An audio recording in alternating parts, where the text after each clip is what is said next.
अगर कोई साधु जो सालों से भगवा भयंकर समाज को ज्ञान दे रहा हो, अचानक उस पर गंभीर आरोप लग जाए, तो सवाल सिर्फ एक व्यक्ति का नहीं होता। सवाल होता है, क्या सच में न्याय हो रहा है या फिर सत्ता के खेल में कोई मोहरा बन रहा है। हाल ही में एक चर्चित संत पर यौन शोषण जैसे गंभीर आरोप लगाए गए।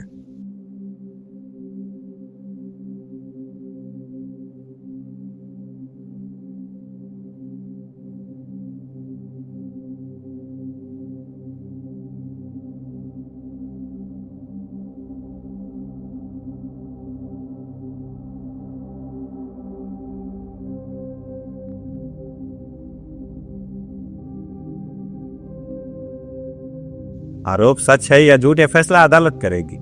लेकिन हर बार जब कोई प्रभावशाली धार्मिक या सामाजिक चेहरा सत्ता से सवाल पूछता है और कुछ समय बाद उसी पर केस दर्ज हो जाता है, तो लोगों के मन में शक पैदा होना स्वाभाविक है। क्या यह सिर्फ संजोग है या राजनीति का कोई गहरा खेस? देखिए, भारत जैसे लोकतंत्र में दो चीजें बहुत ताकतवर है। पहली सत्ता, दूसरी जनमत। और जब ये दोनों टकराते हैं तो इतिहास गवाह है कि आरोप, जांच, मीडिया ट्रायल सब शुरू हो जाता है। लेकिन यहाँ हमें रुककर सोचने की जरूरत है, क्या हर आरोप राजनीतिक साजिश हो जाता है? नहीं।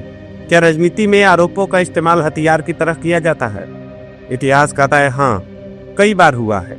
सच्चाई क्या है वो अदालत सबूत और निष्पक्ष जांच करेगी। हमारा काम है न अंधभक्ति करना, न अंध विरोध। अगर सच में कोई दोषी है तो उसे सजा मिलनी ही चाहिए, चाहे वो संत हो या नेता। लेकिन अगर किसी को सिर्फ इसलिए फंसाया जा रहा हो क्योंकि उसने सवाल पूछे, तो ये लोकतंत्र के लिए खतरे की घंटी है। क्योंकि आज वो है, कल कोई और हो सकता है और परसों शायद आम नागरिक। इसलिए जरूरी है कि भावनाओं से पहले तथ्यों को देखे, शेयर करने से पहले सोचे और सवाल पूछने से कभी नहीं डरे। लोकतंत्र में जनता की सबसे बड़ी ताकत है जागरूकता।